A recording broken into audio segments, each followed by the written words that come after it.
My wife and I decided that no children until we achieve success in our careers and get back on our feet, so that in the future we can provide for children and ourselves. So we worked hard and we had our first successes, and we wanted to go on vacation, but I still had no idea how exactly she achieved these successes in her work. The recently promoted police sergeant, Richard Probert, from the Eastern County's Police Constabulary, admired his reflection in the full-length mirror in their bedroom. The stripes and silver buttons on his tunic gleamed, and his well-maintained blue shirt and crisply creased trousers enhanced his appearance. Pleased with his attire, he couldn't help but smile. Acknowledging the evolving trends in other constabularies, where white shirts were replacing the traditional blue ones, he pondered on the potential impact. That's acceptable, he thought. But how can we maintain the title, the Boys in Blue, if they make such changes? Richard was relieved that the Eastern County's Police Constabulary held on to its old-fashioned approach in this regard. They resisted, at least for now, the emerging trend of substituting police constabulary with the contemporary term police force. Removing his helmet, Richard prepared to begin working in a new department following his promotion to sergeant. The protocol required him to serve as a uniformed sergeant for at least a year before returning to the Criminal Investigation Department, CID. This practice aimed to ensure that every officer gained comprehensive knowledge of all aspects of police work. Contemplating future promotions, he recognized that if he were to advance from sergeant to inspector, he would need to spend a year as a uniformed inspector before assuming the role of detective inspector. He discovered that the exams to become a police sergeant were relatively straightforward, but the exams required for the position of police inspector proved to be a bit more challenging. While it wasn't common for individuals to pursue both the sergeant and inspector courses simultaneously, it wasn't unheard of. However, there typically existed a gap between being promoted from sergeant to inspector. In the event of such a promotion, he encountered a couple of experienced and embittered sergeants who, despite passing their inspector's exams, had never been promoted to the higher rank for various reasons. Advancement within the police force was not guaranteed, and he understood this well, making sure not to become complacent. When he initially applied to join the constabulary, his background puzzled the interview panel. Having earned a BSc in criminology at Eastern County's University, formerly Brigdeaker Polytechnic, he clarified that he wasn't seeking a fast-track promotion route. Observing the three officers on the panel, 2 seasoned sergeants and a female inspector, he politely declined the fast-track program, expressing his desire to join as an ordinary police constable and progress through the ranks through his own hard work. They exchanged glances, and eventually the inspector inquired, "Why?" He flashed them a disarming smile before responding, "It's because of officers like you three. I'm willing to bet you didn't take the fast track, did you? You started as constables and climbed the ranks through hard work. You didn't take any shortcuts to quickly advance, allowing you to absorb all the necessary knowledge on your way up, guided by seasoned colleagues. You guys are the kind of police officers I aspire to be, not those who took advantage of the fast-track program." They all nodded in understanding. After a brief pause, one of them said, "It seems like you have someone or something in mind that influenced your perspective. Rest assured, this stays confidential. You have our word on that. But, do you have any specific cases in mind?" Probert nodded cautiously before responding. He knew he needed to choose his words carefully. "Yes, there have been a couple of instances, but the primary one on my mind is the case involving Frank Jones in the Metropolitan Police. Clearly, when his squad members shot him, it wasn't directly his responsibility. However, some of my university lecturers were former Met Police officers. When discussing the case, they raised concerns about whether Commander Jones was a suitable person for the job and if his decision-making abilities had been compromised due to his rapid promotion through the ranks. They concluded that overall it probably hadn't been compromised. However, I and some other students remained unconvinced. Personally, I wanted to ensure that I would become the best police officer possible. If that meant putting in extra effort as I climbed the ranks, then so be it." He successfully passed the interview with flying colors. He met his future wife at a university dance. She was training to become a teacher. Jennifer, also known as Jenny Miller, was a delightful girl, 6 inches shorter than Richard, who stood just over 6 feet tall. They made a great couple on the dance floor and at various social events at the university. Consequently, it was no surprise when they eventually got married. Their wedding was a quiet affair, attended by family and close friends, all gathered in St. Asaph's, a small yet charming church in Bridgeacre. At the reception, he moved his wife to tears of love by singing the 1968 Donovan hit, Jennifer Juniper. He never thought he would experience such happiness again. Upon joining the Eastern Counties Constabulary, he found a rare opportunity for subsidized police housing. PC Richard Probert and his newlywed wife moved into a 2-bedroom house owned by ECC, paying rent significantly below the market rate. Though unfurnished, the couple spent joyful weeks furnishing their home with carpets, rugs, furniture, and electrical goods, all purchased from small, independent retailers. These were the last days before large out-of-town shopping malls, modeled after the American style, negatively impacted town centers. Deeply in love, Richard and Jenny were saving for their own place, without the distraction of children, aligning with their career aspirations. Jennifer's career paralleled Richard's success. She quickly became the youngest ever head of the English department, while Richard's promotions as a detective constable were equally rapid. Starting as a probationary officer, Richard's hard work propelled him from being a bobby on the beat to a detective constable. In plain clothes, he thrived in his element, applying the knowledge gained from his criminology BSc awarded by Eastern Counties University. Notably, the university granted BScs in criminology when most others offered BAs, making Richard feel more accomplished with a BSc after his name. The only downside was the arrival of a new headmaster at Bridgeacre Secondary School, where Jenny served as the head of English. On his first day at the school, he conducted a staff meeting that managed to upset every staff member. Later that evening, as they shared spaghetti bolognese in their kitchen, Jenny expressed her frustration to Richard. "This man is a complete idiot. I can't fathom how he became a teacher, let alone a headmaster.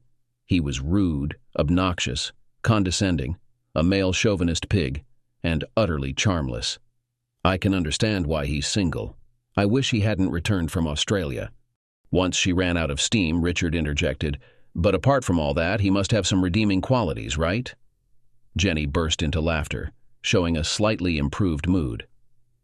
Over the following months, another issue arose in the form of Dr. Robert Jacobs, the headmaster. Richard regularly received updates on the good doctor, detailing who he had offended or mistreated. Eventually, mentions of Jacobs stopped. Richard couldn't recall if they had faded away or abruptly ceased. This pleased him, as he had quickly realized that Jenny simply needed to vent, not seek advice or wise counsel. This continued for about a year until it stopped. With his promotion letter in hand, Richard walked down to the kitchen, noticing that Jenny had forgotten the packed lunch he had prepared for her. He chuckled, finding it unusual for her.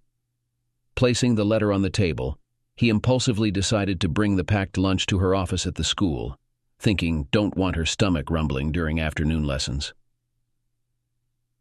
Their home was just a brief 5-minute stroll away from the school, situated on the opposite side of a park intersected by various public footpaths.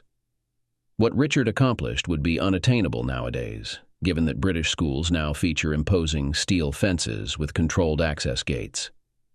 However, in those times, anyone could simply walk in off the street, enter the school premises, and navigate through the corridors until reaching their desired classroom or office. The school followed a quadrangle layout, featuring gardens in the center and classrooms surrounding it on all sides, except for one section dedicated to office and administrative rooms. In the 1960s, additional classrooms, a gym, and a new assembly hall were incorporated into the school, but the primary structure was constructed just prior to the onset of World War II. Upon arrival, the school appeared unusually serene. Richard soon realized that the 300 students were likely having lunch in the school canteen, which transformed into the assembly hall during lunchtime. The few students who did catch sight of him stared in amazement.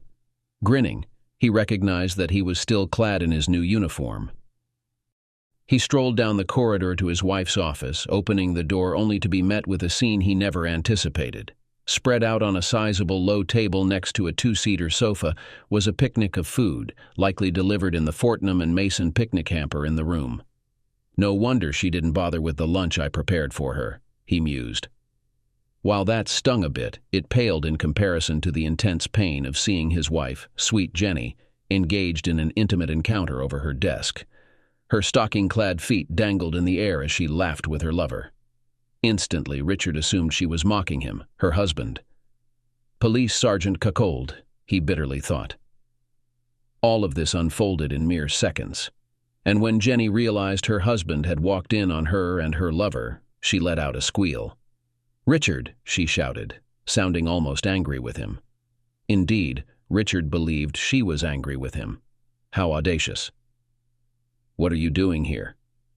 "You forgot the lunch I made for you, so I came over to surprise you." "I'm sorry," she said. "Go back home. We'll talk later." In the meantime, her lover, who Richard recognized as the hated Dr. Jacobs, was very still and very quiet, remaining between her legs. How long this Mexican standoff would have gone on is debatable, but there was a sudden kerfuffle from the corridor outside the office, and the voice of a boy shouted, "Shit!" He scrabbled away, horrified by the sight of his two teachers, Miss and Sir, copulating on the desk, apparently watched by a policeman who was forlornly clutching a foil-wrapped bundle. This incident galvanized Richard into action, and he rapidly left the office and the school, heading back across the park. He had said nothing, although something like a thesaurus of verbs for slut was running through his mind. Partway through the park, he suddenly felt overcome by the sea of emotions that were threatening to wash away his sanity. Sobbing, he sank down on a park bench. How long he was there, he had not a clue, until suddenly a small hand touched his shoulder. "Sergeant, are you okay?" He glanced upward and beheld the visage of an angel. In reality, it was a young blonde girl adorned in the senior year uniform of Bridgeacre Secondary School. "I'm okay," he assured. "No, you're not okay, are you? And before you protest, I'm aware I just used a double negative, but I couldn't care less, so there." She cheekily stuck out her tongue, grinning. "Listen, I know what happened. My little brother spilled the beans to me and a bunch of my friends right after dinner. He was beside himself when he saw it all unfold. I have no clue what your foolish wife was thinking, cozying up to Dr. Nasty. Good grief." Richard shook his head. "Haven't I seen you before?" She beamed. "Oh, wow. You do remember me. You gave a presentation at the school about the police cadet program, and since my dad was a cop for a few years before a back injury forced him out, and because you spoke so persuasively, I've enlisted as a police cadet. My training starts in September." He perked up at this. "That's fantastic news? But I still can't place your name?" She grinned and shook her head. "Given the circumstances, that's not surprising. I'm Donna Travers, turning 16 soon, and I aspire to be a police sergeant just like you one day." He rose from his seat, extended a handshake towards her, and remarked, "Donna Travers, huh? I'll be keenly observing your journey through the police force. From a law enforcement perspective, you handled a challenging situation with considerable tact and diplomacy. Well done. And thank you." After bidding her farewell, he retraced his steps to the school, while he hastened back to his residence. He had no intention of being present when Jenny, or rather Jennifer, arrived. Upon returning home, he promptly packed up a significant portion of his clothing and any police equipment not stored in his work locker, loading it into his car. He dialed the police station, requesting to speak to Inspector Clive Stiles, who had become both a mentor and a close friend. Once connected, he briefed Inspector Stiles on the situation. The inspector, familiar with such cases, offered appropriate comments. "Did you physically confront the offender, Rich?" "No, I wanted to, but I managed to resist the urge, thank goodness." "Is there anything I can do for you, mate?" "Yes, please. I can't stay at the house with her. Is there any available space in the single-officer accommodation in Dale Street?" In the past, they provided housing not only for married police officers but also for single ones. The accommodations for singles included individual rooms, a shared bathroom and toilet, a communal kitchen, and a common room with a TV set. This setup resembled the halls of residence Richard experienced during his university days. So, if a room was available, it would be suitable for Richard. Clive suggested, "I believe there should be an available room. The single police officer we had on secondment from the West Midlands Police returned to Coventry last week and stayed in police accommodation. Leave it with me, and I'll look into it." Richard thought it was good to have friends as he hung up the receiver. Little did he know the revelation about his wife's unfaithfulness. Later, when she returned home, she realized she was alone with her husband gone. She thought it was only to be expected. Then she discovered the official notification of his promotion to sergeant on the kitchen table. "Oh, crap!" she exclaimed, to no one in particular. "I ruined his special day." Not knowing where he was or when she would hear from him again, Jenny sat on the living room sofa. This was a time before instant messaging, when mobile phones were large car devices mainly seen in wealthy private-eye cars, akin to the American-made Mannix TV series. Email was unfamiliar outside a few university geek circles. Jenny lamented her misfortune, having been caught by her husband with her lover. The next day, all hell let loose at the police station as a man was making a scene in reception.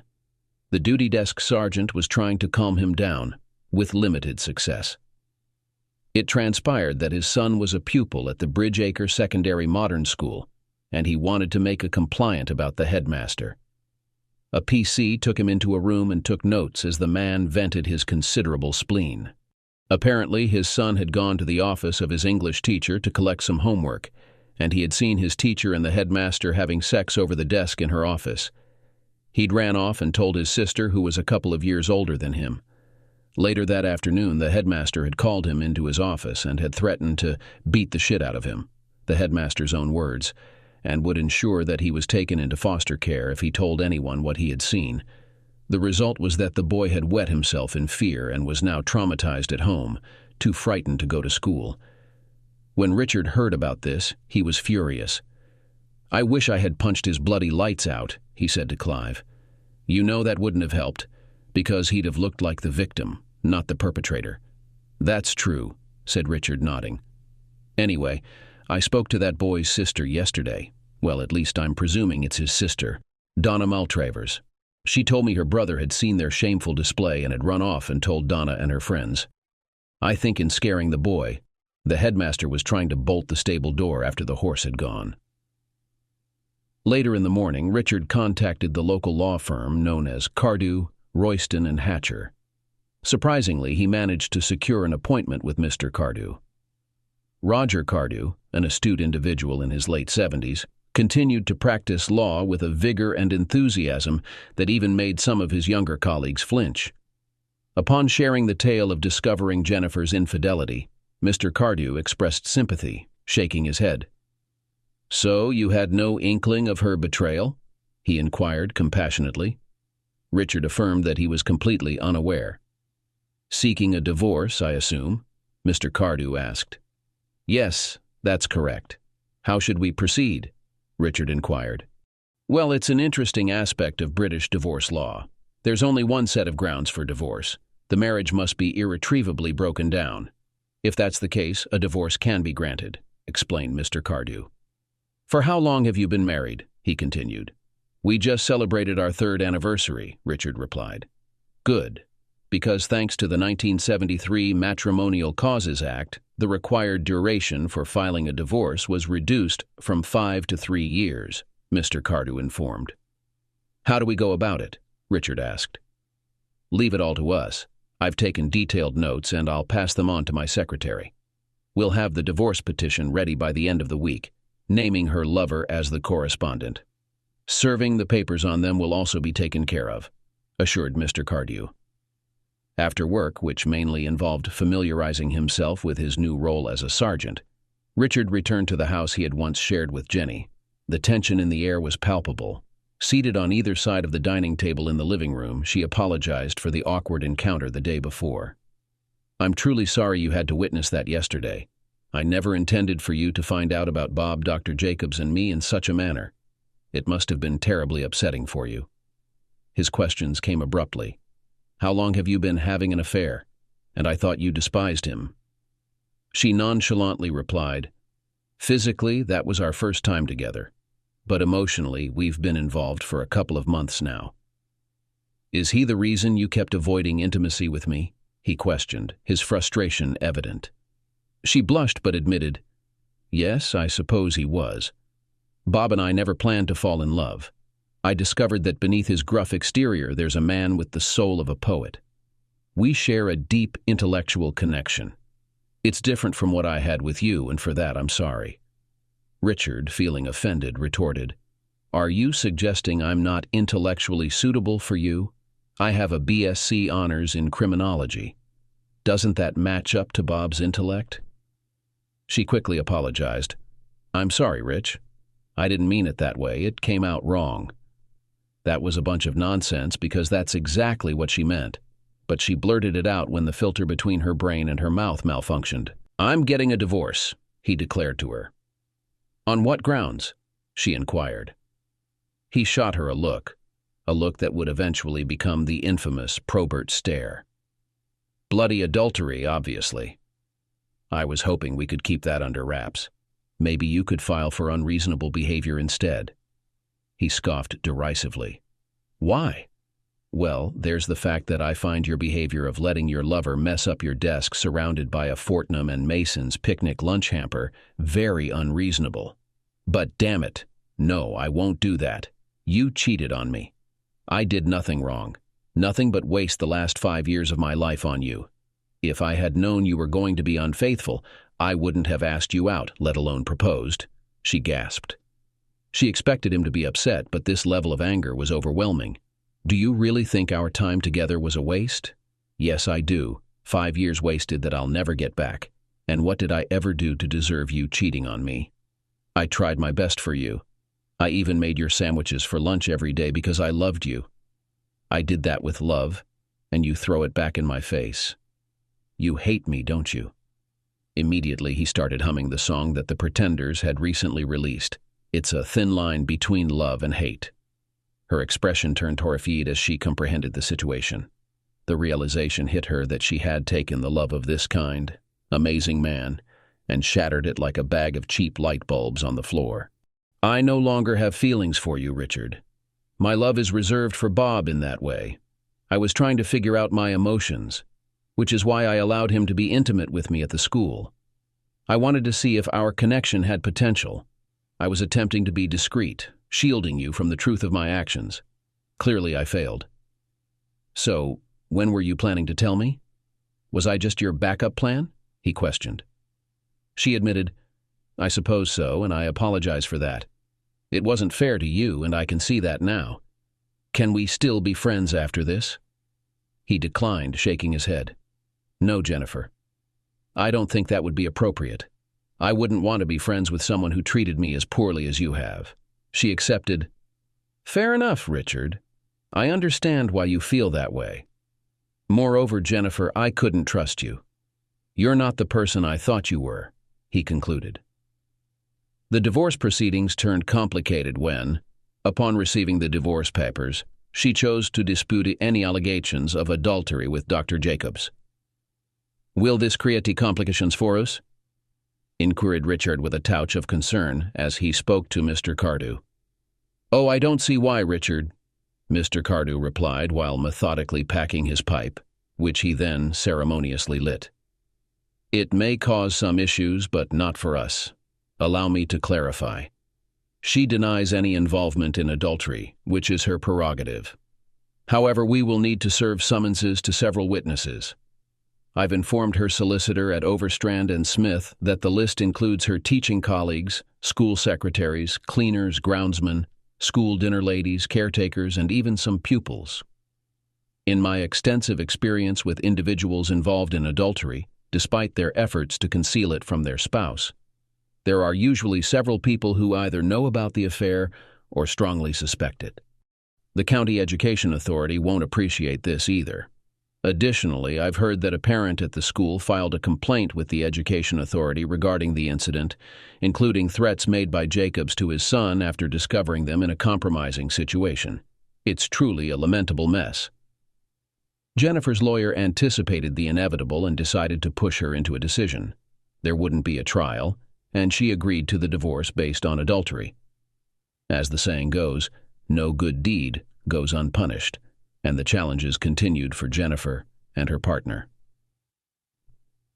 The Eastern County's constabulary served Jennifer with an eviction notice, and she was disappointed when Richard declined any furniture from the house and rejected her offer of photographs from their wedding album. "Why would I want reminders of the biggest mistake in my life?" Jennifer stared at him, taken aback. "This experience has changed you, Rich, and not in a positive way. Please don't let my actions turn you into a bitter person. You'll find someone else, I'm sure of it." She nodded for emphasis. "What? And expose myself to the risk of betrayal again? It's a case of once bitten, twice shy, I'm afraid. No, my plan is to dedicate my entire life to my career in the police service. I aim to climb to the top, even if it means letting go of the anchor of a wife and family." Jennifer suddenly burst into tears, unable to speak for a moment. Once again she realized that she had hurt, perhaps even ruined, a man who had once meant a lot to her, and for whom she still harbored some feelings. She was aware that the County Education Authority had been looking into the incident between her and Bob at the school. Both of them had provided written statements during interviews conducted under caution. The audacious representative from the council had even stated, "You do not have to say anything unless you wish to do so, but what you say may be given in evidence." Angrily, she pondered, given in evidence where? While the termination of both her and Bob's employment due to gross misconduct wasn't surprising, the seriousness with which Bob's conversation with the boy was being treated by the police was unexpected. Eventually, the police decided not to press charges. The next step was their appearances before the Teaching Regulation Agency. She was granted permission to teach, but only under close supervision. In contrast, Bob Jacobs was permanently barred from teaching due to his inappropriate relationship with a married subordinate and the lasting impact on the schoolboy, who continued to undergo counseling months later. Despite the setbacks, Jennifer had a plan. She intended to move far away, perhaps to Cheshire or the West Midlands, and secure a teaching job. She envisioned Bob joining her, possibly starting a small educational consultancy on the side. However, her plans were shattered when she discovered that Dr. Jacobs was not as single as he had claimed. His wife and their 2 children returned from Australia, where they had been living, expecting to join him in the new home he had told them he was searching for. Jennifer came to the realization that she had been manipulated by a skilled individual. As a result, she decided to relocate to a village just outside Chester. Instead of pursuing a career in teaching, she opted to work as a secretary at a local aircraft works. Upon discovering her husband's actions, Mrs. Jacobs expressed her disapproval by delivering several kicks to his groin. Despite this, she chose not to divorce him and had other plans for him. Eventually, he regretted not choosing divorce, especially considering his subsequent career in selling commission-only commercial insurance.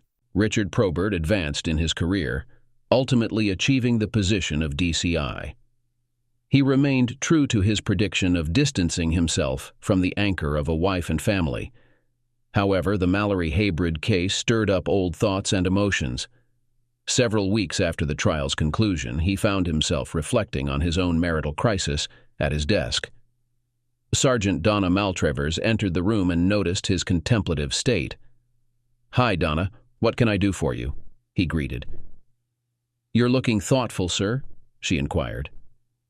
"Yes, I was reminiscing about my own experience with marital disaster, to be honest." "Oh God, yes, I remember. That dreadful incident at the school.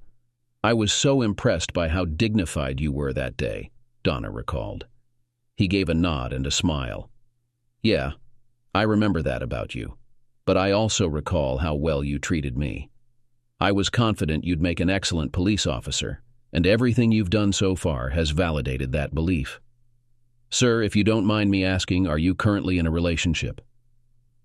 "Sort of. There's a divorced woman named Karen who works as a secretary at Eastern County's Forensics. We're on friendly terms, nothing too serious at the moment." "Once bitten, twice shy, right?"